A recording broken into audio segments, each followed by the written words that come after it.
বিধানসভা নির্বাচন আসন্ন। হাইলাকান্দি জেলার দুটি বিধানসভা আসন রয়েছে, তার মধ্যে মোট 27 জন প্রার্থী রয়েছেন।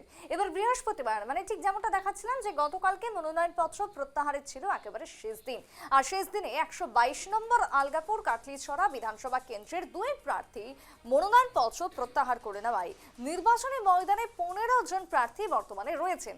আর এদিন 122 নম্বর আলগাপুর কাটলিছড়া বিধানসভা কেন্দ্রের নির্দল প্রার্থী ফিরোজ খান চৌধুরী এবং এসইউসিআই প্রার্থী আলতাফ হোসেন মজুমদার মনোনয়নপত্র প্রত্যাহার করে নেন।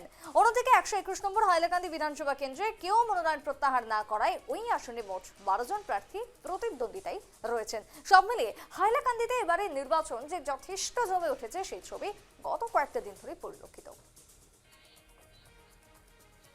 সরাসরি যাব হাইলাকান্দি থেকে নীলোৎপল জুড়ে গেছে। নীলোৎপল, ইতিমধ্যে হাইলাকান্দির বেশ কয়েকটি আসন যে যথেষ্ট চর্চার মধ্যে রয়েছে তা বলার অপেক্ষা রাখে না, তার মধ্যে এবার প্রার্থীদের মনোনয়ন প্রত্যাহার। সব মিলিয়ে হাইলাকান্দি বরাকের এই জেলাতে এখন কতজন প্রার্থী লড়াইয়ের ময়দানে? নিশ্চিতভাবে সুপ্রীতি, বলতে হবে যে মনোনয়ন জমা দেওয়ার যা প্রক্রিয়া ছিল তা শেষ হয়ে গেছে এবং এখন আমরা প্রবেশ করছি নির্বাচনের যেটা ফাইনাল ফেজ থাকে সেখানে। মনোনয়নপত্র জমা হয়ে গেছে, মনোনয়ন প্রত্যাহারেরও দিন শেষ হয়ে গেছে এবং ফাইনাল লিস্ট বেরিয়ে গেছে যে কারা প্রার্থী।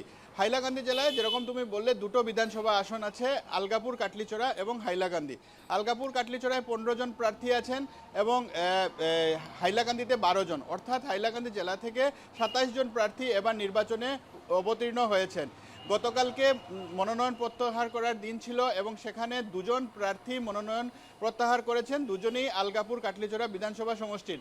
এর মধ্যে মান্না খান বা ফিরোজ খানের নামটা বিশেষভাবে উচ্চারণ করতে হবে। উনি একজন শক্তিশালী নির্দল প্রার্থী ছিলেন, কিন্তু বলা হচ্ছে যে কংগ্রেস প্রার্থী জুবেরের নামকে সুবিধা করে দেওয়ার জন্য তিনি শেষ বেলায় উনি দেখা গেছে যে নিজের নাম উইথড্র করেছেন বা প্রত্যাহার করেছেন প্রার্থী হিসেবে।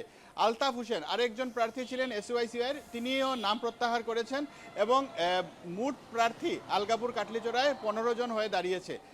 একইভাবে হাইলাকান্দি আসনের কথা যদি আমরা দেখি, হাইলাকান্দি আসনে 12 জন প্রার্থী মনোনয়নপত্র জমা দিয়েছিলেন, কারো মনোনয়ন বাতিল হয়নি স্ক্রুটিনির পর এবং কেউ মনোনয়ন প্রত্যাহার করেননি, অর্থাৎ হাইলাকান্দিতে 12 জনই প্রার্থী আছেন। এখন দেখার বিষয় হচ্ছে যে এই 27 জন প্রার্থী মধ্যে একজন বিধায়ক হবেন, দুজন বিধায়ক হবেন দুটো বিধানসভা কেন্দ্রে। এবং আমরা যদি দেখি হাইলাকান্দি বিধানসভা আসনে 12 জন প্রার্থী আছেন, 12 জনের 12 জনই হিন্দু প্রার্থী এবং আমরা যদি দেখি 15 জন আলগাপুর কাটলিছড়ায় প্রার্থী আছেন, এর মধ্যে শুধু একজন হিন্দু প্রার্থী, বাকি সবাই ইসলাম ধর্মাবলম্বী লোক।